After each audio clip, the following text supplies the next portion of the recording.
年，中国海洋石油总公司以150亿美元收购加拿大尼克森石油，在国际经济界引起了不小的震动。很多研究者都将这看作是中国企业海外收购的一个成功典型。不过，令人意外的是，加拿大政府在批准中海油收购的同时，也推出了新的外国投资指导方针。根据新提交的法案，收购资产标的达到10亿加元才需要联邦政府审批。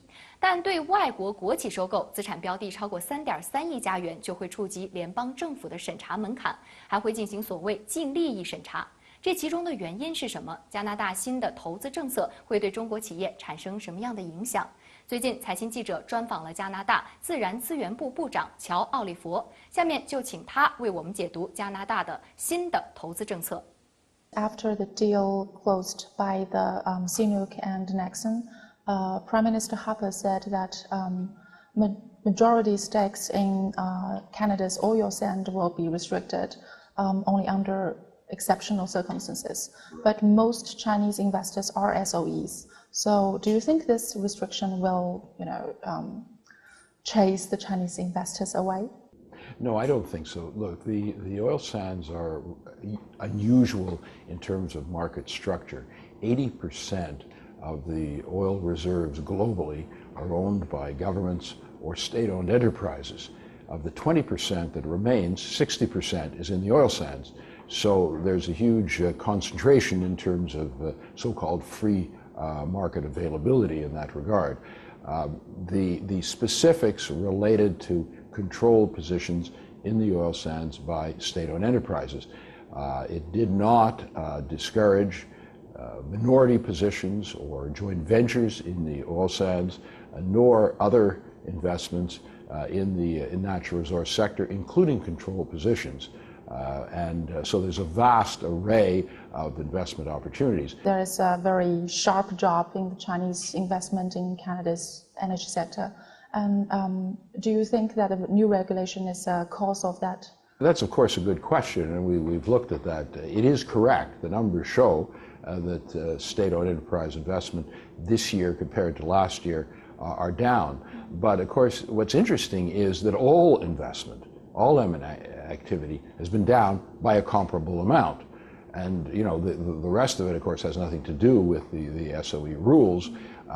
I think there are a number of reasons, and I've talked to senior government officials here in China about this, because we want to have a respectful, candid dialogue on this very important subject.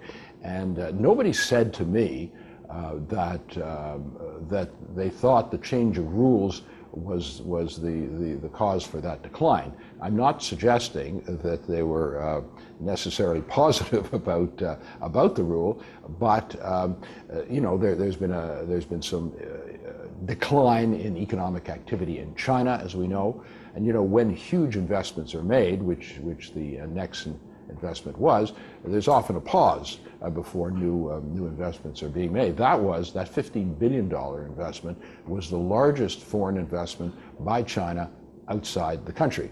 Then about the net profit test for the foreign investors, some people are criticizing the process is opaque. So could you explain the process of this test? Sure. Look, the rules, I think, are reasonably clear, but there has to be some flexibility. If the rules become too rigid, I don't think anybody is going to be advantaged by that. The broad principle is it has to be a net benefit for Canada. And there are a number of factors that go into that analysis. In respect to state-owned enterprises in particular, there are three questions that are posed. One is to what extent the SOE, the state-owned enterprise, would control the Canadian company, to what extent the Canadian company would dominate the market, and to what extent the government would exercise control over the state-owned enterprise. So those are factors that would go into to the recommendation by our Minister of Industry, who has responsibility for this. 采访中，奥利佛告诉财经记者，未来10年加拿大的能源开发项目预计将需要超过6500亿美元的投资，其中外国投资者将扮演重要的角色。泽鑫，你觉得加拿大的这种做法，它符合国际惯例吗？那么我们看现在确实是越来越多的国家对于他自己一些所谓的这个核心的产业，或者他认为的核心利益，尤其是像能源、像资源这一块呢，它实际上是更多的施以保护。当然这一块呢，这还是大家都在做的。那么对于国有企业的这个限制或者说规定呢，那么实际上也是符合将来这个国际贸易规则的一个大的趋势的。因为我们看现在正在谈的这个跨太平洋贸易伙伴关系协定 TPP， 以及美国和欧洲之间的这个 TTIP， 那么这当中呢都有非常明确的国有企业竞争中性的这么样一个规定。当然，即便它这个规定是符合国际惯例的，但是在我们这个投资或者贸易的过程当中呢，我们也要关注它是不是能够一碗水端平，是不是对所有的国家都是一样的一个标准。那么另外呢，这当中是不是纯粹的商业利益的考虑，而不是有过多的考虑这种政治压力或者政治因素。